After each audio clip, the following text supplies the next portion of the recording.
Hi friends, welcome to RS educations. Guys, ఈరోజు మనం వార్తల్లో నిలిచినటువంటి అంతర్జాతీయ, జాతీయ మరియు రాష్ట్రీయ అంశాల గురించి అండ్ వార్తల్లో నిలిచినటువంటి వ్యక్తులు మరియు క్రీడా సంబంధిత అంశాలు. సో వీటి గురించి ఈరోజు ఈ వీడియోలో మనం డిస్కస్ చేయబోతున్నాం. సో మెయిన్గా కాన్సెప్ట్లోకి వచ్చేద్దాం. ఈరోజు మనం 18th May 2021కు సంబంధించినటువంటి కరెంట్ అఫైర్స్ గురించి డిస్కస్ చేయబోతున్నాం. So let's start. ఫస్ట్ వచ్చేసరికి ఈరోజు మనకి వార్తల్లో నిలిచినటువంటి ఫస్ట్ టాపిక్ వచ్చేసరికి ఏంటి అంటే ఐఐటి మద్రాస్. ఇటీవల కాలంలో కూడా చూసాం మనం ఈ ఐఐటి మద్రాస్కి సంబంధించినటువంటి అంశాలు ఎన్నోసార్లు మనకి వార్తల్లో నిలవడం జరిగింది. అండ్ లాస్ట్ 1 వీక్ అప్పుడు కూడా మనం ఈ ఐఐటి మద్రాస్కి సంబంధించినటువంటి ఇంపార్టెంట్ కరెంట్ అఫైర్స్లో మనకి చాలా ఇంపార్టెంట్ వార్తల్లో నిలిచినటువంటి అంశాల గురించి మనం డిస్కస్ చేయడం అనేది జరిగింది. సో అటువంటి వాటిల్లో మరొక ముఖ్యమైన అంశం ఈరోజు మనకి వార్తలో నిలిచింది. ఐఐటి మద్రాస్కు సంబంధించి మనకి 15 నుండి 20 అంశాల వరకు కూడా మనం ఇటీవల చెప్పుకోవడం అనేది జరిగింది కరెంట్ అఫైర్స్లో. ప్రస్తుతం మనకి గడిచిన ఈ 2 వారాల్లో మనకి మెయిన్గా తీసుకుంటే ఐఐటి మద్రాస్ గురించి ఎక్కువగా మనకి వార్తలో నిలిచింది. మెయిన్గా తీసుకుంటే మనకి 3D హౌస్ అని చెప్పి ఐఐటి మద్రాస్ వారు బిల్డ్ చేసినటువంటి ఒక టెక్నాలజీ ముఖ్యమైన అంశంగా వార్తలో నిలిచిందని చెప్పుకున్నాం. అండ్ ఇండస్ట్రీస్ కాంక్లేవ్ అని చెప్పే ఒక అంశం కూడా మనకి వార్తలో నిలిచింది. ఈ విధంగా మనకి ఇటీవల కాలంలో ఈ వారంలోనే మనకి 2 సార్లు మనకి వార్తల్లో ఐఐటి మద్రాస్ అనేది నిలవడం జరిగింది. సో ఈ యొక్క ఐఐటి మద్రాస్ పైన ప్రత్యేకమైనటువంటి శ్రద్ధ వహించండి. ఐఐటి మద్రాస్కి సంబంధించినటువంటి ఈ యొక్క దేనికి అయినంటే మనకి మెయిన్గా ఈ యొక్క టెక్నాలజీకి సంబంధించినటువంటి అంశాలపైన ప్రత్యేకమైనటువంటి దృష్టి పెట్టండి. దీని పట్ల మనకి ఎక్కువగా కూడా బిట్స్ అనేది అడగడం జరుగుతుంది. సో పోటీ పరీక్షలకు సిద్ధమవుతున్న వారు ఇటు యొక్క ఐఐటి మద్రాస్ కావచ్చు, ఇటువంటి వాటి పట్ల ఎక్కువగా శ్రద్ధ వహించండి. అండ్ మెయిన్గా తీసుకుంటే ఇటీవల మనకి టచ్ సెన్సిటివ్ వాచ్ అని చెప్పి ఒక ముఖ్యమైన టెక్నాలజీకి సంబంధించినటువంటి ఒక అంశం చూసాం. సో అది కూడా మనకి ఎవరి ఆధ్వర్యంలో జరిగిందంటే ఐఐటి వారి ద్వారా జరిగింది. ఐఐటి కాన్పూర్ వారు నిర్వహించారు. అండ్ అదేవిధంగా మనకి తీసుకుంటే లిథియం అయాన్ బ్యాటరీకి సంబంధించినటువంటి ఒక ఇంపార్టెంట్ టెక్నాలజీ అది తీసుకుంటే మనకి ఐఐటి గౌహతి అని చెప్పి. అండ్ ఇటీవల కాలంలో ఐఐటి గౌహతి నిర్ణయించినటువంటి మరొక అంశం ఏంటి అంటే ఈశాన్య రాష్ట్రాల్లో రైల్వేస్కి సంబంధించినటువంటి ఒక ముఖ్యమైన అంశం. సో ఈ విధంగా వివిధ రకాలైనటువంటి అంశాల ద్వారా మనకి ఎన్నోసార్లు మనకి ఈ యొక్క ఐఐటి అనేది వార్తలో నిలవడం అనేది జరిగింది. ఇటీవల తీసుకుంటే మనకి మైక్రో ఫిల్ట్రేషన్ ప్రాసెస్ గురించి చూసాం. సో దానికి సంబంధించి కూడా ఐఐటి గౌహతి వార్తలో నిలిచింది. And ministry of house and urban వార్తలో నిలిచింది ఐఐటి ఖరగ్పూర్. ఈ విధంగా మనకి ఐఐటికి సంబంధించి ఐఐటి మద్రాస్ కావచ్చు, ఐఐటి గౌహతి కావచ్చు, అండ్ ఐఐటి ఖరగ్పూర్ కావచ్చు, ఇలా వివిధ రకాలైనటువంటి ఐఐటీస్ అనేవి మనకి ఇటీవల మనకి ఎక్కువగా వార్తలు నిలవడం అనేది జరిగింది. సో అటువంటి వాటిలో తీసుకుంటే ఈ రోజు మనకి మెయిన్గా ఐఐటి మద్రాస్ అనేది ముఖ్యంగా వార్తలు నిలిచింది. క్యాన్సర్ ఆల్గరిథంకి సంబంధించి అంటే మనకి మెయిన్గా తీసుకుంటే ఈ యొక్క ఐఐటి మద్రాస్ ముఖ్యంగా మనకి క్యాన్సర్ ఆల్గరిథం పార్కింగ్స్ అని చెప్పే ఒక ప్రత్యేకమైనటువంటి వ్యాధిని ఈరోజు గుర్తించడం అనేది జరిగింది. అటువంటి వ్యాధికి సంబంధించినటువంటి ఒక టెక్నాలజీని కనిపెట్టి ఐఐటి మద్రాస్ మనకి వార్తలో నిలిచింది. మెయిన్గా తీసుకుంటే మసాచుసెట్స్ యూనివర్సిటీ అండ్ మరొక అనుబంధ సంస్థ అయినటువంటి ఐఐటి వారితో కలిసి ఈ యొక్క సంస్థ 2 ఆధ్వర్యంలో అంటే ఈ 2టి అనుబంధ సంస్థగా దీనిని కనుగొనడం అనేది జరిగింది. మనకి మెయిన్గా క్యాన్సర్ ఆల్గరిథం పార్కింగ్స్ అని చెప్పి ఒక ప్రత్యేకమైనటువంటి వ్యాధి దేశంలోనే మొట్టమొదటిసారిగా ఈ యొక్క అనుబంధ సంస్థతో కలిసి దీనిని కనిపెట్టినటువంటిది ఏది అంటే మనకి తీసుకుంటే ఐఐటి మద్రాస్. సో ఈ ఐఐటి మద్రాస్ వారు అంటే మెయిన్గా తీసుకుంటే మనకి మసాచుసెట్స్ అని చెప్పి ఒక యూనివర్సిటీ సహాయకారంతో ఆరొక అనుబంధ సంస్థతో కలిసి దీన్ని కనుగొనడం జరిగింది. అండ్ దీనికి మెయిన్గా ప్రధాన కార్యాలయం ఎక్కడ అంటే అమెరికా అని చెప్పి చెప్పవచ్చు. అండ్ నెక్స్ట్ తీసుకుంటే ఐఐటి మద్రాస్లో సెంటర్ ఫర్ కాంపిటేషనల్ ఎరేసీ సిస్టమ్ అని చెప్పి ఒక సంస్థ ద్వారా మనకి ఐఐటి మద్రాస్లోని centre for computational brain research అనే ఒక సంస్థ మనకి మసాచుసెట్స్ ఇన్స్టిట్యూట్ అని చెప్పి ఈ యొక్క 2టి యొక్క ఆధ్వర్యంలో మనకి ఈ యొక్క టెక్నాలజీ అనేది కనుగొనడం అనేది జరిగింది. బయోమైక్రోఫ్లూయిడిన్ అనే ఒక వ్యాక్సినేషన్ మనకి మెయిన్గా మనకి రాయబడిందని చెప్పవచ్చు. మనకి మెయిన్గా తీసుకుంటే ఈ యొక్క ఐఐటి మద్రాస్కి సంబంధించి కావచ్చు, ఈ యొక్క వ్యాధులకు సంబంధించి కావచ్చు, సో ఈ యొక్క టెక్నాలజీకి సంబంధించి ఏ యొక్క మ్యాగజైన్లో దీన్ని రాయడం జరిగింది అంటే మనకి బయోమైక్రోఫ్లూయిడిన్ ఫ్లూయిడిన్ అని చెప్పే ఒక మ్యాగజైన్లో దీని గురించి రాయడం అనేది జరిగింది. ఈ విధంగా మనకి వార్తల్లో మెయిన్ థింగ్గా తీసుకుంటే ఐఐటి మద్రాస్కి సంబంధించి ఈ యొక్క అనుబంధ సంస్థ అయినటువంటి మసాచ్యూట్ అని చెప్పే ఒక యూనివర్సిటీ సహకారంతో ఈ యొక్క టెక్నాలజీని కనుగొనడం అయితే జరిగింది. మనకి క్యాన్సర్, ఆల్గిజరం, పార్కిన్స్ అని చెప్పే ఒక వ్యాధిని. సో గాయస్, చాలా ఇంపార్టెంట్. మన ఇటీవల కాలంలో మనకి పోటీ పరీక్షలకు సంబంధించి ఎక్కువగా కూడా ఈ యొక్క ప్రశ్నలపై స్ట్రెస్ చేయడం అనేది జరుగుతుంది. సో పోటీ పరీక్షలకు ప్రిపేర్ అవుతున్న వారు ఎవరైతే ఉన్నారో వారు ప్రత్యేకమైనటువంటి శ్రద్ధ వహించండి. మెయిన్గా మనకు తీసుకుంటే ఈ యొక్క ఐఐటీస్కి సంబంధించి మెయిన్గా ఇటీవల కాలంలో కూడా ఎక్కువగా ఈ యొక్క ఐఐటీస్ పైన బిట్స్ రావడం అనేది జరిగింది. అండ్ ప్రజెంట్ ఉన్న సిచ్యువేషన్లో అయితే మనకి ఎక్కువగా కూడా ఈ యొక్క ఐఐటి అనేది వీక్లీ ఒక్కసారైనా సరే వార్తల్లో నిలుస్తుంది. సో ఈ యొక్క అంశంపై ప్రత్యేకమైనటువంటి శ్రద్ధ వహించండి. ఎందుకు అంటే ఏ అంశం అయితే వార్తల్లో మనకి ఎక్కువగా నిలుస్తుందో, ఎక్కువ సార్లు అనేది రావడం జరుగుతుందో, సో అటువంటి అనేవి మనకి ఇంపార్టెంట్గా చెప్పుకోవడం అనేది జరుగుతుంది. సో వాటి పట్ల ప్రత్యేకమైనటువంటి శ్రద్ధ వహించండి.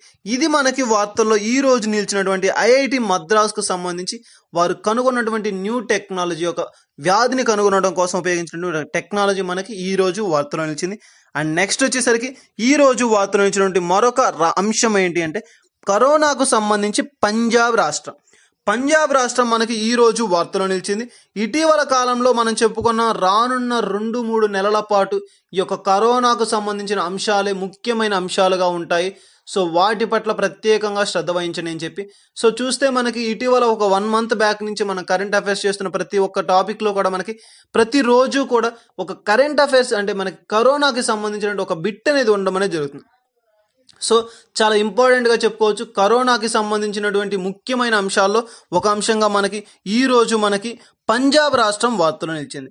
ఇటీవల కూడా మనకి పంజాబ్లోని మాలేర్ కోట్లా అని చెప్పి ఒక నూతనమైనటువంటి జిల్లా ఏర్పాటుకు సంబంధించి పంజాబ్ రాష్ట్రం వార్తలో నిలిచింది. 23వ నూతన జిల్లాగా అవతరించింది అని చెప్పాం. ఎందుకు ఈ మనకు మెయిన్గా తీసుకుంటే ఈ జిల్లాలు అనేది ఇంపార్టెంట్ కాదు, కానీ రిలీజియన్స్ ద్వారా జిల్లాలు అనేది ఏర్పడడం అనేది చాలా ఇంపార్టెంట్. సో వాటి పట్ల మనం ప్రత్యేకమైనటువంటి శ్రద్ధ వహించాలి. ముస్లింలు అనేవారు ఇస్లామిక్ మతం వారు తమకంటూ ఒక జిల్లా అనేది నూతనమైనటువంటి జిల్లా ఏర్పాటు చేయాలి అని చెప్పి అప్పుడు తీసుకురావడంతో సో దాని పట్ల ఒక నూతనమైనటువంటి జిల్లాను ఏర్పాటు చేశారు. ఆ జిల్లా ఏంటి అంటే మనకి మెయిన్గా తీసుకుంటే మాలేర్ కోట్లా అని చెప్పి ఒక నూతనమైన జిల్లా పంజాబ్లో 23వ జిల్లాగా అవతరించింది. సో దాని గురించి చూసాం. అండ్ అదేవిధంగా స్మార్ట్ కనెక్టింగ్ సిస్టమ్ అని చెప్పి ఒక అంశం కూడా మనకి వార్తలో నిలిచింది. అలాగే ఇటీవల కాలంలో సోనూ సూద్ గారికి సంబంధించి సోనూ సూద్ గారిని పంజాబ్ రాష్ట్ర ఐకాన్ అని చెప్పి అంటారు. అండ్ బట్ ప్రజెంట్ నవ్వు వచ్చేసరికి ఆయనను ఇండియన్ ఐకాన్ అని చెప్పి పిలవడం అనేది జరిగింది. చాలా ఇంపార్టెంట్ బిట్. ఆయన చేసిన సేవలకు గాను, సొసైటీలో ఆయన అందించినటువంటి గొప్ప వ్యక్తిత్వం, ఆయన యొక్క విలువలకు గాను, ఆ యొక్క వ్యక్తిత్వం కలిగినటువంటి వ్యక్తిని ఈ రోజు మనం ఇండియన్ ఐకాన్గా కూడా చెప్పుకోవడం అనేది జరిగింది. సో ఈ విధంగా మనకి సోనూ సూద్ గారికి సంబంధించి కావచ్చు. అండ్ అదే విధంగా మనకి ఈ రోజు మెయిన్గా తీసుకుంటే మనకి పంజాబ్ రాష్ట్రం వార్తలో నిలవడానికి గల ముఖ్యమైన కారణం ఏంటి, ఆ యొక్క కార్యక్రమం ఏంటి అంటే కరోనా ముక్త్ పిండ్ అభియాన్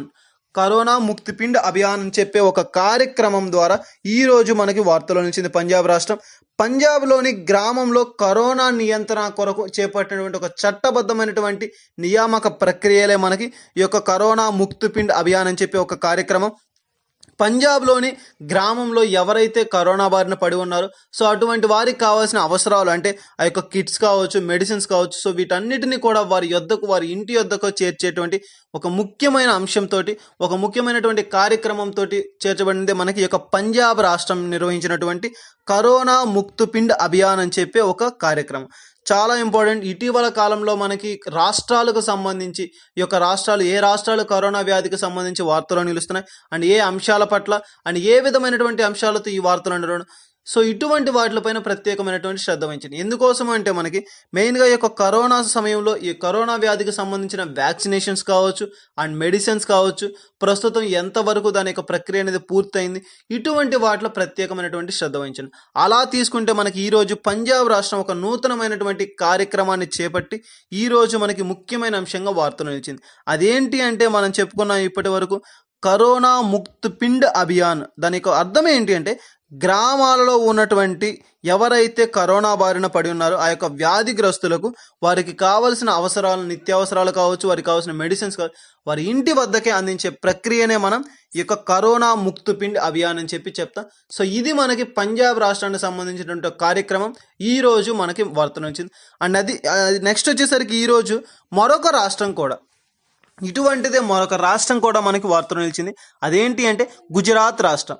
గుజరాత్ రాష్ట్రం కూడా వార్తలో నిలిచింది. మనకి my village corona free village అని చెప్పే ఒక అంశంతో వార్తలో నిలిచింది. ఈ రోజు మనకి గుజరాత్ రాష్ట్రానికి సంబంధించినటువంటి మరుగాన్ కరోనా ముక్త్ గ్రామ్ కంపైన్ అని చెప్పి ఒక అంశం. అదే మనకి ఇంగ్లీష్లో వచ్చేసరికి my village corona free village అని చెప్పి ఒక కార్యక్రమంతో ఒక క్యాంపైన్ తోటి మనకి గుజరాత్ రాష్ట్రం కూడా వార్తలు వచ్చింది. ఇటీవల కాలంలో చూసాం మనకి డ్రాగన్ ఫ్రూట్ని కమలా పండుగ పేరు మార్చినటువంటి రాష్ట్రంగా కూడా మన గుజరాత్ రాష్ట్రాన్ని చూడడం జరిగింది. అండ్ అదేవిధంగా రినవబుల్ ఎనర్జీ సోర్సెస్కి సంబంధించి కూడా మనకి ఇటీవల కాలంలో గుజరాత్ రాష్ట్రం వార్తలు వచ్చింది. సో ఈ రోజు వచ్చేసరికి మనకి my village corona free village అని చెప్పి మరగాం కరోనా ముక్త్ గ్రామ్ కంపైన్ అని చెప్పి ఒక క్యాంపైన్ అని చెప్పి ఒక కార్యక్రమంతో ఈ రోజు మనకి వార్తలు నిలిచింది. దీని యొక్క ముఖ్య ఉద్దేశం ఏంటి అంటే ఈ యొక్క కార్యక్రమం అంటే my village corona free village యొక్క ముఖ్య ఉద్దేశం గ్రామీణ ప్రాంతాల్లో సేమ్ చూసాం మనం కరోనాకి సంబంధించి పంజాబ్ రాష్ట్రం ఏ విధంగా అయితే వార్తలు నిలిచిందో అదేవిధంగా గ్రామీణ ప్రాంతాల్లో ఉన్న వారికి కావలసిన కరోనా టీకాలు కావచ్చు, కిట్లను కావచ్చు సప్లై చేసే ఒక కార్యక్రమమే మనకి ఈ యొక్క మరగాం కరోనా ముక్త్ గ్రామ్ క్యాంపెయిన్ అని చెప్పి ఒక అంశం. సో ఈ విధంగా మనకి ఈ యొక్క గుజరాత్ రాష్ట్రం కూడా వార్తలు నిలిచింది. సో ప్రత్యేకంగా చూస్తే మనం రాష్ట్రాలకు వచ్చినటువంటి ఈ యొక్క అంశాలకు సంబంధించి ప్రత్యేకంగా చూడాలి. సో వాటి పట్ల కూడా ఒక ప్రత్యేకమైనటువంటి శ్రద్ధ వహించండి. ఇది మనకి వార్తలు నిలిచినటువంటి ఒక గుజరాత్ రాష్ట్రానికి సంబంధించినటువంటి అంశం. అండ్ నెక్స్ట్ వచ్చేసరికి ఈ రోజు వార్తలు నిలిచినటువంటి మరొక అంశం ఏంటి అంటే ఆయుష్ గర్దర్ అని చెప్పే ఒక అంశం హిమాచల్ ప్రదేశ్ మనకి వార్తలు నిలిచింది. మెయిన్గా తీసుకుంటే ఆయుర్వేదానికి సంబంధించినటువంటి మెడిసిన్ ఇటీవల కాలంలో మనకి ఆయుష్ గర్దర్ అని చెప్పి ఒక అంశంతో వార్తలు నిలిచింది. మెయిన్గా తీసుకుంటే మనకి హోమ్ ఐసోలేషన్లో ఎవరైతే పేషెంట్స్ ఉన్నారో, ఎవరైతే కరోనా బారిన పడి ఉండి వారికి హోమ్ ఐసోలేషన్ ప్రక్రియలో మెడిసిన్స్ తీసుకుంటూ వారు ఉన్నారో అటువంటి వారికి సోషల్ మీడియా ద్వారా అంటే మనకి ఇన్స్టా కావచ్చు, టెలిగ్రామ్ కావచ్చు అండ్ వాట్సాప్ ఇట్లా వివిధ రకాల అండ్ ఫేస్బుక్స్ ఇటువంటి సోషల్ మీడియాస్ ద్వారా వారికి రాష్ట్ర వ్యాప్తంగా ఎవరైతే ఉన్నారో అటువంటి వారికి రాష్ట్ర వ్యాప్తంగా 1000 మంది యోగా ఒక ప్రక్రియ తెలిసినటువంటి గొప్ప వ్యక్తుల ద్వారా వారికి యోగాకు సంబంధించి టిప్స్ అనేది ఇవ్వడం జరుగుతుంది. ఏ విధంగా ఈ కరోనా బారిన పడాలి, ఎటువంటి మనస్థైర్యాన్ని కలిగి ఉండాలి, ఏ విధంగా దాన్ని డెవలప్ చేసుకోవాలి, ఇటువంటి వాటిపైన ఈ యొక్క యోగా వారు అవగాహన సదస్సు లాంటివి నిర్వహించడం జరుగుతుంది ఉచితంగా. సో అటువంటి కార్యక్రమాలను కేవలం ఎవరైతే ఆ ప్రభుత్వం ద్వారా కరోనా పేషెంట్స్ ఎవరైతే లాగిన్ అయి ఉన్నారో అటువంటి వారికి దీన్ని అందించడం అనేది జరుగుతుంది. దీనికి ముఖ్య ఉద్దేశంతో దీన్ని ఏర్పాటు చేయడం అనేది జరిగింది. హోమ్ ఐసోలేషన్లో ఉన్న వారికి మాత్రమే ఇటీవల యోగాకు సంబంధించి కూడా మనకి వార్తలు నిలిచాయి. మెయిన్గా తీసుకుంటే తమిళనాడులోని ఇషా ఫౌండేషన్ జైల్లో ఎవరైతే ఉన్నారో వారి ఆ ఖైదీలకు కూడా యోగా యొక్క శిక్షణను అందించడం జరుగుతుంది. ఎందుకోసం అంటే జైల్లో ఉండేటువంటి ఆ ఖైదీలకు కూడా వారి యొక్క స్వేచ్ఛా హక్కులు అనేవి మనకి మన రాజ్యాంగంలో పొందుపరిచారు.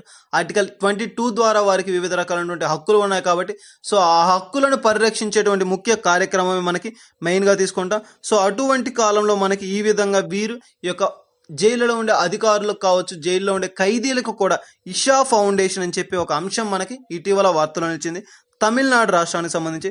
సో ఆ విధంగా తీసుకుంటే ఈ రోజు మనకి ఆయుష్ గర్దర్ అని చెప్పి ఒక అంశం చెప్పాం హిమాచల్ ప్రదేశ్. ముఖ్య ఉద్దేశం ఏం చెప్పాము అంటే ఎవరైతే కరోనా వ్యాధిన పడి హోమ్ ఐసోలేషన్లో ఉన్నారో సో వారికి కావాల్సినటువంటి యోగాకు సంబంధించినటువంటి కార్యక్రమాలని, శిక్షణ అంశాలను ఉచితంగా సోషల్ మీడియా ద్వారా అందించేటువంటి ముఖ్య ఉద్దేశంతో ఏర్పాటు చేయబడింది మనకి ఈ ఆయుష్ గర్దర్ అని చెప్పే ఒక యోజనా పథకం. సో ఇది మనకి వార్తలు నిలిచినటువంటి హిమాచల్ రాష్ట్రానికి సంబంధించినటువంటి అంశం. అండ్ నెక్స్ట్ వచ్చేసరికి మహారాష్ట్ర. సో మరొక రాష్ట్రం కూడా ఈ రోజు మనకి వార్తలు నిలిచింది. మహారాష్ట్రలోని పూణే దేశంలోనే మొట్టమొదటి ప్రాంతంగా వార్తలు నిలిచింది. మనకి దేనికి అంటే అగ్రికల్చర్ ఎక్స్పోర్ట్ ఫెసిలిటేషన్స్ చాలా important. Agriculture export facilitation centre అని చెప్పి వ్యవసాయానికి సహాయంగా ఉండే ఒక కేంద్రం మనకి వార్తలు నిలిచింది. అది కూడా ఏంటి అంటే పూణేలో ఉన్నటువంటి MCCIA అని చెప్పి Maharashtra chamber of commerce and industry. చాలా ఇంపార్టెంట్ మనకి మహారాష్ట్ర కాదు, Maharashtra chamber of commerce and industry MCCIA అని చెప్పే ఒక ముఖ్యమైన ఒక సంస్థ మనకి ఈ రోజు ఈ విధంగా వార్తలు నిలిచింది. ఏ యొక్క అనుబంధ సంస్థతో అంటే NABARD, national agriculture bank for rural development అని చెప్పి ఒక సంస్థ, దేశంలోనే అతి పెద్ద బ్యాంక్ అని చెప్పవచ్చు. అగ్రికల్చర్ కోసం ఉపయోగించేటువంటి ఒక స్మాల్ ఇండస్ట్రీలకు సంబంధించి కూడా ఒక ఉన్నతమైన సంస్థ ఏది అంటే మనకి నాబార్డ్. సో ఆ యొక్క నాబార్డ్ అనే సంస్థ యొక్క ఆధ్వర్యంలో దీనిని వారి సహకారంతో నిర్వహించడం అనేది జరుగుతుంది. ఈ నాబార్డ్ని మనం అత్యున్నతమైనటువంటి బ్యాంకుగా కూడా చెప్పుకోవచ్చు. బ్యాంకులకే బ్యాంకరు ఆర్బీఐ తర్వాత ఉన్నటువంటి ఉన్నతమైన బ్యాంక్ వచ్చేసరికి మనకి నాబార్డ్ అని చెప్పవచ్చు. దీన్ని ఎప్పుడు ప్రారంభించారు అంటే మనకి 1982వ సంవత్సరంలో శివరామన్ కమిటీ సిఫారసు మేరకు దీనిని ప్రారంభించడం అయితే జరిగింది. సో ఈ విధంగా ఈ రెండు అనుబంధాల సంస్థల సహకారంతో ఈ మహారాష్ట్ర ప్రభుత్వం పూణే దేశంలోనే మొట్టమొదటిసారిగా వార్తలు నిలిచినటువంటి అంశంగా తీసుకుంటాం అగ్రికల్చర్ ఎక్స్పోర్ట్ ఫెసిలిటేషన్ సెంటర్. దీని యొక్క ముఖ్య ఉద్దేశం ఏంటి అంటే వ్యవసాయ ఉత్పత్తులను కావచ్చు, పండ్లు, కూరగాయలు, కాయగారులు వీటన్నిటిని కూడా ఉన్న దేశంలో ఉన్నటువంటి ప్రతి చోటకి కూడా ఎక్స్పోర్ట్ చేయడం చేసే ఒక ముఖ్య ఉద్దేశంతో ఏర్పాటు చేసిందే ఈ యొక్క మహారాష్ట్రలో పూణే దేశంలోనే మొట్టమొదటి అంశం అని ఎందుకన్నామంటే దేశంలోనే మొట్టమొదటిసారిగా ఇటువంటి వినూత్న కార్యక్రమాన్ని చేపట్టినటువంటి రాష్ట్రంగా మనకి మహారాష్ట్ర ప్రభుత్వం పూణే అనేది ఉండడం అనేది జరుగుతుంది. సో ఇది మనకి వార్తలు ఇచ్చినటువంటి పూణేకి సంబంధించినటువంటి అంశం. అండ్ నెక్స్ట్ వచ్చేసరికి ఈరోజు వార్తలు ఇచ్చినటువంటి మరొక అంశం ఏది అంటే ఒక ఇండెక్స్ అనేది మనకి ఈరోజు వార్తలో నిలిచింది. ఏ విధంగా మనకి ఒక సర్వే అనేది వార్తలో నిలిచింది అంటే మనకి మెయిన్గా తీసుకుంటే ప్రస్తుతం ఉన్నటువంటి కరోనా కాలంలో మనకి ఆరోగ్యం అని చెప్పాం. సో అందరూ అంటూ ఉంటారు ఆరోగ్యమే మహాభాగ్యం అని చెప్పి. సో అటువంటి భారతదేశానికి సంబంధించినటువంటి హెల్త్ కేర్ స్టేట్స్లో టాప్ 3 స్టేట్స్లో ఉన్నవి ఏవి అండ్ ఏ విధంగా మన యొక్క కరోనా కాలంలో వాటిని ఎదుర్కొన్నాయి, అటువంటి ప్రభావితమైనటువంటి స్టేట్స్ ఏవి మన దేశంలో అని చెప్పి చూడడం అనేది జరిగింది. సో ఆ యొక్క సర్వే ద్వారా వారు దాన్ని వెల్లడించడం అయితే జరిగింది. ఆ సర్వే చేసిన సంస్థ ఏది అంటే housing.com అని చెప్పి ఒక ఇంపార్టెంట్ థింగ్ మనకి మెట్రోపాలిటన్ సిటీస్లో యొక్క సర్వే చేయడం అనేది జరిగింది. చాలా ఇంపార్టెంట్ బిట్. మెట్రోపాలిటన్ నగరాల్లో చేసినటువంటి సర్వే ఏది అంటే మనకి ఈ యొక్క హెల్త్ కేర్ అని చెప్పి ఒక ఇండియన్ హెల్త్ కేర్ అని చెప్పి ఒక వ్యవస్థకు సంబంధించింది అండ్ చేసిన సంస్థ ఏదంటే housing.com అని చెప్పవచ్చు. ఈ సర్వేలో టాప్ 1 ప్లేస్లో ఫస్ట్ ప్లేస్లో నిలిచినటువంటి స్టేట్ ఏది అంటే మనకి పూణే స్టేట్ అని చెప్పవచ్చు. టాప్ 1 స్టేట్లో నిలిచినటువంటి స్టేట్ ఏది అంటే పూణే స్టేట్ అని చెప్తాం.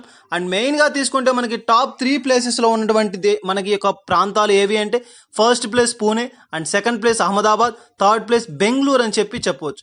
మెయిన్గా మనకి ఈ విధంగా వీరు దీనిని పరిగణలోకి తీసుకోవడానికి ఏ అంశాలను మెయిన్గా తీసుకున్నారు అంటే ఆ యొక్క సర్వే చేసింది ఎవరు అంటే state of Indian health care and Indian health states అని చెప్పి ఒక ఇంపార్టెంట్ సర్వే సంస్థ. ఏ యొక్క అనుబంధ సంస్థతో అంటే housing.com అని చెప్పే సంస్థ. వీరు దేనిని పరిగణలోకి తీసుకుని యొక్క టాప్ 3 ప్లేసెస్ని నిర్ణయించారు అంటే మనకి ప్రస్తుతం హాస్పిటల్లో ఉన్నటువంటి వ్యవస్థ అండ్ ఏ విధంగా మనకి వర్క్ చేస్తున్నారు, ప్రస్తుతం మనకు ఉన్నటువంటి ఇబ్బందికరమైన ఈ కరోనా కాలంలో ఏవి అవసరం అంటే పడకలు. సో బెడ్స్ అనేది ఇంపార్టెంట్. సో అటువంటి హాస్పిటల్స్లో ఉన్నటువంటి బెడ్స్కి సంబంధించినటువంటి ఒక వ్యవస్థ గురించి కావచ్చు అండ్ ఈజీ ఆఫ్ లివింగ్, నీటి నాణ్యత గురించి అండ్ స్థానిక సంస్థల పనితీరు గురించి. సో ఒక స్టేట్లో ఇటువంటి అవసరమైనటువంటి యొక్క నిబంధనల మేరకు ఈ అంశాలను పరిగణలోకి తీసుకొని అది ప్రస్తుతం ఏ విధమైనటువంటి స్టేట్లో ఏ యొక్క కండిషన్లో ఉంది, ఏ విధంగా దాని యొక్క పరిగణలోకి తీసుకున్నారు అండ్ ఎటువంటి సిచ్యువేషన్లో ఉన్నారని చెప్పి సో దీని ద్వారా వెల్లడించడం అనేది జరిగింది. మన యొక్క housing.com అని చెప్పి ఒక సంస్థ మెట్రోపాలిటన్ సిటీస్లో చేసినటువంటి సర్వే ప్రకారం వెల్లడించింది. మెయిన్గా టాప్ 3 ప్లేసెస్లో ఉన్న దేశాలు మన యొక్క ఆ యొక్క ప్రాంతాలు ఏవి అంటే పూణే, అహ్మదాబాద్, బెంగళూరు అని చెప్పవచ్చు. మెయిన్గా తీసుకుంటే దీని యొక్క ముఖ్యమైన అంశం ఫర్ హెల్త్ ఇన్ఫ్రాస్ట్రక్చర్కి సంబంధించి పూణే స్టేట్ అనేది మనకి ఈ రోజు వార్తలో నిలిచింది. మెయిన్గా తీసుకుంటే దీనికి సంబంధించిన ఒక ముఖ్యమైన అంశమే మనకి ఈ యొక్క పూణే రాష్ట్రంగా చెప్పుకోవచ్చు. అండ్ నెక్స్ట్ వచ్చేసరికి ఈ రోజు వార్తలో నిలిచినటువంటి మరొక అంశం ఏది అంటే మనకి UN రోడ్ సేఫ్టీ వీక్. మెయిన్గా మనకి మెయిన్గా యునైటెడ్ నేషన్ అని చెప్పాం. సో యునైటెడ్ నేషన్కి సంబంధించిన రోడ్ సేఫ్టీ అనేది ఒక ఇంపార్టెంట్ థింగ్ ఈ రోజు వార్తలో నిలిచింది. అది కూడా రోడ్ సేఫ్టీ వీక్ అని చెప్పవచ్చు. ఒక వీక్ అంటే 16 to 23 వరకు కూడా ఒక అవగాహన కార్యక్రమాన్ని చేపట్టడం అనేది జరిగింది. సో ప్రజలలో ఈ యొక్క రోడ్ సేఫ్టీకి సంబంధించి జరుగుతున్న ఈ యొక్క అక్రమాలకు సంబంధించి కావచ్చు లేదంటే ఈ యొక్క ప్రమాదాలకు సంబంధించి సో వారికంటూ ఒక అవగాహన కలిగించే ఒక అవగాహన సదస్సు ఆ కార్యక్రమం ఏర్పాటు చేసింది యునైటెడ్ నేషన్ అని చెప్పి రోడ్ సేఫ్టీ వీక్గా 16 to 23 వరకు ప్రకటించడం అయితే జరిగింది.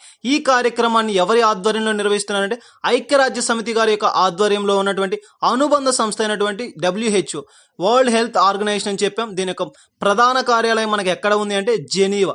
సో జెనీవాని ప్రధాన కార్యాలయంగా చెప్పుకుంటాం. మెయిన్గా తీసుకుంటే మనకి యునైటెడ్ నేషన్ యొక్క రోడ్ సేఫ్టీ వీక్ యొక్క ముఖ్యమైనటువంటి థీమ్ ఏంటంటే స్ట్రీట్స్ ఫర్ లైఫ్ అనేది దీని యొక్క ఇతివృత్తంగా మనం చెప్పుకోవచ్చు. ప్రస్తుతం మనకి ఈ యొక్క యుఎన్ రోడ్ సేఫ్టీ యొక్క ఇతివృత్తం ఏంటి అంటే స్ట్రీట్స్ ఫర్ లైఫ్.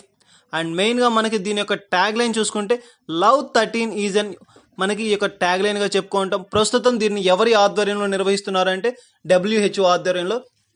ఎవరి సహాయ సహకారాలు అంటే ఐక్యరాజ్య సమితి సహాయ సహకారం అని చెప్పవచ్చు. వరల్డ్ హెల్త్ ఆర్గనైజేషన్ అని చెప్తాం.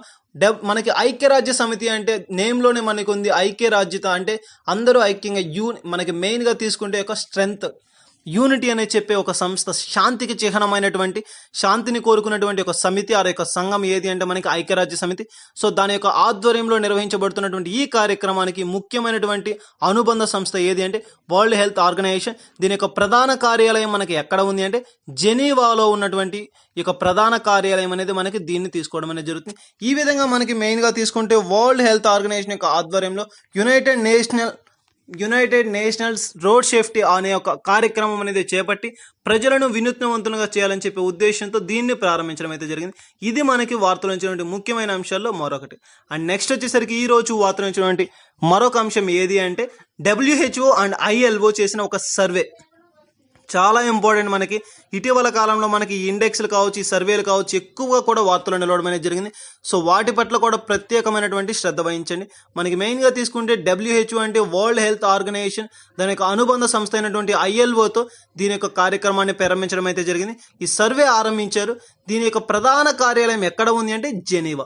వరల్డ్ హెల్త్ ఆర్గనైజేషన్ కానీ అండ్ ILO యొక్క ప్రధాన కార్యాలయం ఎక్కడ ఉన్నాయంటే జెనీవా అని చెప్పవచ్చు. ఐక్యరాజ్య సమితి అనుబంధ సంస్థలుగా ఈ రెండింటిని కూడా చెప్పవచ్చు. చాలా ఇంపార్టెంట్. మనకి ఇటీవల కాలంలో నిర్వహించిన సర్వేలో 2 అనుబంధ సంస్థలు ఏ యొక్క సమితికి అంటే ఐక్యరాజ్య సమితికి ఆధ్వర్యంలో నిర్వహించిన 2 సంస్థలు ఏవి అంటే మనకి WHO and ILO. World Health Organisation and ILO దీని యొక్క ప్రధాన కార్యాలయాలు ఎక్కడ ఉన్నాయంటే జెనీవా అని చెప్పవచ్చు. మెయిన్గా తీసుకుంటే వీరు చేసినటువంటి యొక్క సర్వే ఆధారంగా నిర్వహించినటువంటి ఒక ముఖ్యమైన అంశం అండ్ వీరు వెల్లడించింది ఏంటి అంటే పని గంటలు. ఎవరైతే పని గంటలు పెంచడం ద్వారా శారీరక ఒత్తిడి అనేది పెరగడం ద్వారా అనేక అనారోగ్య కారణాలు వస్తున్నాయని చెప్పి ఇటీవల ఈ యొక్క సర్వే ద్వారా వెల్లడించడం అయితే జరిగింది. ప్రస్తుతం ఉన్నటువంటి ఈ యొక్క కాలంలో మనకి ఈ యొక్క పని గంటలు అనేది పెరగడం వల్ల వారి యొక్క వర్క్ స్ట్రెస్ అనేది ఇంక్రీజ్ అవ్వడం వల్ల ఆ యొక్క మానవులకు గుండెపోట్లు అనేది రావడం అనేది జరుగుతుంది. ఎక్కువగా కూడా బ్లడ్ ప్రెషర్ అనేది ఇంక్రీజ్ అయ్యి గుండెపోటులకు కారణమవుతుంది. ప్రస్తుతం ఉన్నటువంటి ఈ యొక్క సొసైటీలో మనకి 54 గంటలు ప్రపంచవ్యాప్తంగా తీసుకుంటే మనకి 54 గంటలు వర్కింగ్ అవర్స్ అనేది ఒక రోజుకి అనేది ఉండడం అనేది జరుగుతుంది. సో చాలా కష్టతరమైనటువంటి అంశంగా తీసుకుంటే అంటే చాలా ప్రమాదకరమైనటువంటి అంశంగా ఈ సర్వే అనేది వెల్లడించడం జరిగింది. సో అటువంటి పని గంటల ద్వారా ఈ యొక్క పని గంటల వలన వర్క్ ప్రెషర్ వలన వారి యొక్క శారీరక స్థితి అనేది డబల్ అయిపోయి వారి యొక్క బ్లడ్ ప్రెషర్ అనేది ఇంక్రీజ్ అయిపోయి గుండెపోటుకు కారణమై వారు మరణించడం అనేది జరుగుతుంది.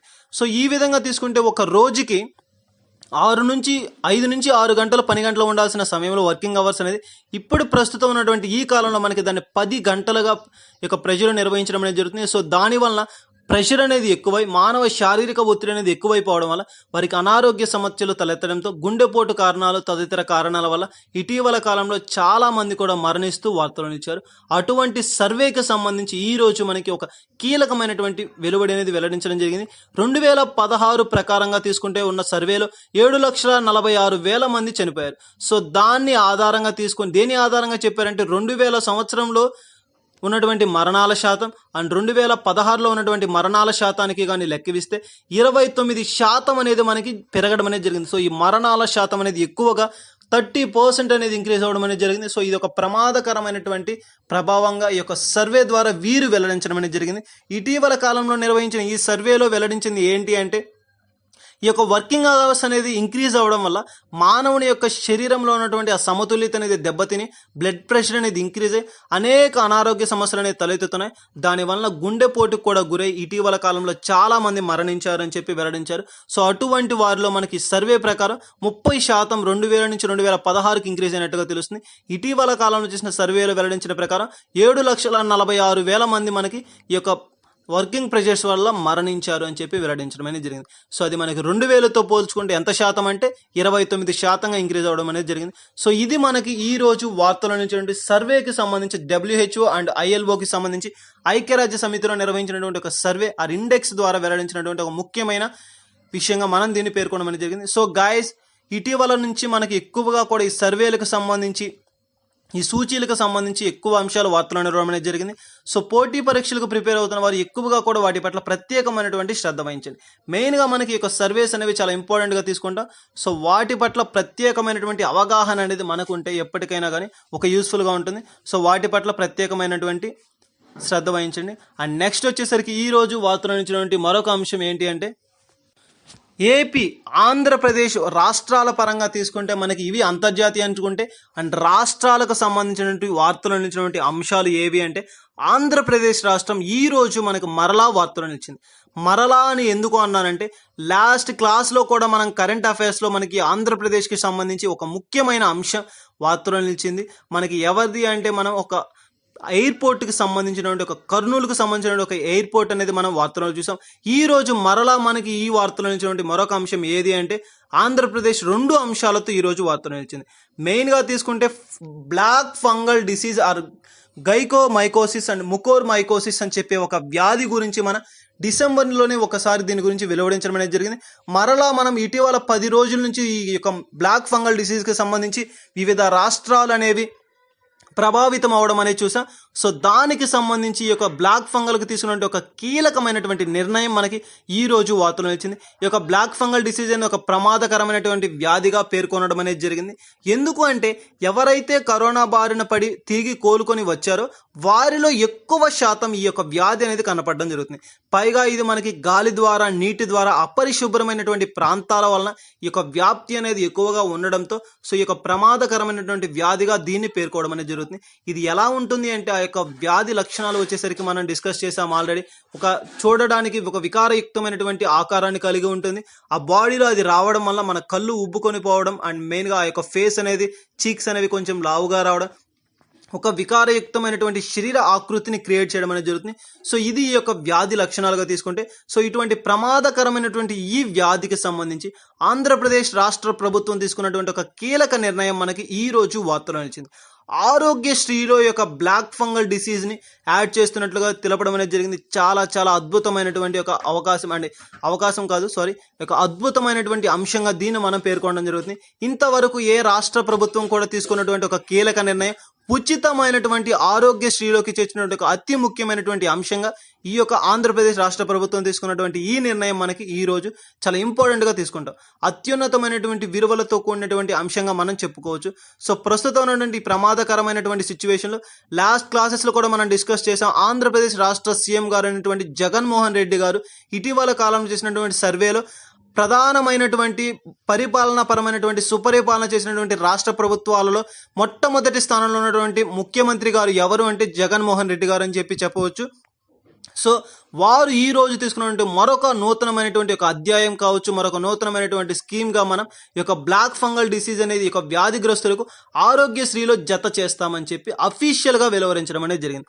సో ఇది మనకి చాలా ఇంపార్టెంట్గా తీసుకుంటాం. అండ్ మెయిన్గా మనకి తీసుకుంటే ఈ వ్యాధికి సంబంధించి ఎటువంటి లక్షణాలు వస్తాయని కూడా చెప్పాం. అండ్ మెయిన్గా ఇది వచ్చే వ్యాధి దేనివల్ల అంటే ఫంగల్, మనకి మైక్రో వైరలస్ అని చెప్పే ఒక ఫంగల్ వల్ల ఈ యొక్క వ్యాధి అనేది కలగడం అనేది జరుగుతుంది. దీన్ని అనేక దేశాలు, హర్యానా దేశం కావచ్చు, మరొక కొన్ని దేశాల్లో దీన్ని ఒక వివిధ రకాలైనటువంటి అంశాలతో పేర్కొన్నారు. నోటిఫైడ్ డిసీజ్గా కూడా గుర్తించినటువంటి మొట్టమొదటి రాష్ట్రంగా మనకి హర్యానా రాష్ట్రం ఇది పేర్కోవడం అనేది జరిగింది. చాలా ఇంపార్టెంట్ బిట్. నోటిఫైడ్ డిసీజ్గా పేర్కొన్నటువంటి మొట్టమొదటి రాష్ట్రం ఏది అంటే మనకి హర్యానా రాష్ట్రం. సో హర్యానా రాష్ట్రం దీన్ని ఒక నోటిఫైడ్ డిసీజ్గా కూడా గుర్తించడం అనేది జరిగింది. ఈ విధంగా మనకి ఈ యొక్క బ్లాక్ ఫంగల్ డిసీజ్ అనేది వార్త నుంచి ముఖ్యమైన అంశంగా తీసుకుంటాం. ఈ రోజు మనకి రాష్ట్రాలకు సంబంధించి ఆంధ్రప్రదేశ్ రాష్ట్రం అనేది ముఖ్యమైన అంశంగా వార్తలో నిలిచింది. అండ్ నెక్స్ట్ వచ్చేసరికి వార్తలో నిలిచినటువంటి వ్యక్తులు. సో ఈ రోజు మనకి వార్తలో నిలిచినటువంటి వ్యక్తుల్లో ఫస్ట్ పర్సన్ ఎవరు అంటే కరోనాను అసలు ఎవరు పట్టించుకోవట్లేదని చెప్తున్నటువంటి ఒక వ్యక్తి వ్యాఖ్యలు ఈ రోజు మనకి వార్తలో నిలిచాయి. షాహిద్ జమీల్ గారు అని చెప్పే ఒక వ్యక్తి ఈ రోజు వార్తలో నిలిచారు. ఈయన ఇన్సాకోగ్ అని చెప్పే ఒక సంస్థకు ప్రధానమైనటువంటి అధికారిగా పనిచేస్తున్నటువంటి వీరు ఈ రోజు మనకి మెయిన్గా ప్రముఖ వైరాలజిస్ట్ ఉండేటువంటి ఒక వ్యక్తిగా వీరు పేరు ప్రఖ్యాతులు పొందారు. ప్రముఖ వైరాలజిస్ట్ అయినటువంటి షాహిద్ జమీల్ గారు ఇన్సాకో అనే ఒక సంస్థకి ప్రధాన అధికారిగా వీరు వ్యవహరిస్తున్నారు. మెయిన్గా తీసుకుంటే ఈ ఇన్సాకో అనేది ఒక డాక్టర్స్ ఉండే ఒక ప్రముఖమైనటువంటి శాలగా మనం చెప్పుకోవచ్చు. సో ఆయన అందులో వర్క్ చేస్తున్నారు. ఈయన ఈ రోజు రాజీనామా చేసి వార్తలో నిలిచారు. ప్రస్తుతం ఉన్నటువంటి ఈ సిచ్యువేషన్లో వీరు దీని సరైన పరిపాలన పరమైనటువంటి అభ్యర్థన కాదు, అది ఆయనకు సమ్మతంగా లేదు అని చెప్పి ఈ యొక్క రాజీనామాను ఈ రోజు వారు వెలువడించి ఒక కీలకమైనటువంటి అంశంతో ఈ రోజు వార్తలో నిలిచారు. మనకి షాహిద్ జమీల్ గారు ఈ రోజు మనకి వార్తలో నిలిచేటువంటి ఫస్ట్ పర్సన్. అండ్ నెక్స్ట్ వచ్చేసరికి ఈ రోజు వార్తలో నిలిచేటువంటి మరొక వ్యక్తి ఎవరంటే మిస్ యూనివర్స్ ప్లేసెస్లో ఉన్నటువంటి ఫస్ట్ ప్లేస్లో ఈ యొక్క గోల్డ్ మెడల్ సాధించినటువంటి వ్యక్తి ఆండ్రియా మెజా అని చెప్పేవారు వార్తలో నిలిచారు. మెక్సికో దేశానికి చెందినటువంటి వీరు ఈ రోజు మిస్ యూనివర్స్ ప్లేస్లో ఫస్ట్ ప్లేస్లో గెలిచి విజేతగా నిలిచారు. మిస్ యూనివర్స్ 2021లో గెలిచిన వారు ఎవరు అంటే ఆండ్రియా మెజా. వీరు మెక్సికో దేశానికి చెందినవారు. మనకి మెయిన్గా తీసుకున్నాం ఇటీవల కాలంలో జరిగినటువంటి 2020లో మనకి ఈ కరోనా కారణంగా మన యొక్క మిస్ యూనివర్స్ పోర్టల్స్ అనేవి జరగడం అనేది ఆపివేశారు, ఎన్నో కూడా నిలిపివేశారు. సో అందులో మనకి ఈ మిస్ యూనివర్స్ అనేవి కూడా ఆగిపోయాయి. బట్ 2019లో జరిగాయి. అప్పుడు ఎవరు అంటే జోజీ బిని తుంజీ అని చెప్పేవారు సౌత్ ఆఫ్రికాకి చెందినటువంటి వీరు మిస్ యూనివర్స్గా 2019లో నిలువరించారు. సో ఎవరైతే మాజీ మిస్ యూనివర్స్ అయినటువంటి ఒలివియా కొల్ఫా గారి చేతుల్లో ఆ యొక్క కిరీటాన్ని తీసి ప్రస్తుతం ఉన్నటువంటి మిస్ యూనివర్స్గా ఎన్నికైనటువంటి ఆండ్రియా మెజా గారికి ఇవ్వడం అనేది జరిగింది. సో వారు ఈ రోజు వార్తలో నిలిచారు. మిస్ యూనివర్స్ ప్లేస్లో టాప్ 1 ప్లేస్లో నిలిచినటువంటి ఫస్ట్ పర్సన్ ఎవరు అంటే ఆండ్రియా మెజా 2021 మెక్సికో దేశానికి చెందినటువంటి వీరు. సో ఇది మనకి ఈ రోజు వార్తలో నిలిచినటువంటి మిస్ యూనివర్స్కి సంబంధించినటువంటి అంశం. అండ్ నెక్స్ట్ వచ్చేసరికి ఈ రోజు వార్తలో నిలిచినటువంటి మరొక వ్యక్తి మరొక పర్సన్ ఎవరు అంటే చమన్ లాల్ గుప్తా గారు. చమన్ లాల్ గుప్తా గారు ఈ రోజు వార్తలో నిలిచారు. కరోనా బారిన పడి ఇటీవల కాలంలో ఈ రోజు తుది శ్వాస విడిచినట్లుగా చమన్ లాల్ గుప్తా గారు వార్తలో నిలిచారు. వీరు ప్రముఖమైన వ్యక్తుల్లో ఒకరు. కరోనా వ్యాధి బారిన పడి మరణించిన ప్రముఖులలో వీరు కూడా ఒకరిగా చెప్పుకుంటాం. ఇక చమన్ లాల్ గుప్తా గారికి తీసుకుంటే మనకి ఇండియాకి సంబంధించి మాజీ కేంద్ర మంత్రిగా అండ్ బీజేపీ సీనియర్ నేతగా వ్యవహరించిన వారు అండ్ ఎన్నో కార్యక్రమాలు అంటే ఎన్నో పదవులను చేపట్టి వినూత్నమైన మార్పులు తీసుకొచ్చిన వారు. మినిస్ట్రీ ఆఫ్ ఫుడ్ అండ్ కేంద్ర పరిశ్రమల శాఖకు ఈ విధంగా వీరు ఈ విధమైనటువంటి పదవులను చేపట్టి ఎన్నో ఉన్నతమైనటువంటి అంశాలతో వీరు ఎన్నోసార్లు ఫలితాలను చేపట్టారు. ఈ విధంగా వార్తలు నిలిచారు. సో ఇది మనకి వార్తలు నిలిచినటువంటి వ్యక్తులకు సంబంధించినటువంటి అంశం. సో గాయస్ ఈ రోజు మనం వార్తలు నిలిచినటువంటి అంతర్జాతీయ, రాష్ట్రీయ మరియు వ్యక్తులకు సంబంధించినటువంటి అండ్ క్రీడా సంబంధిత అంశాలను చూడడం జరిగింది.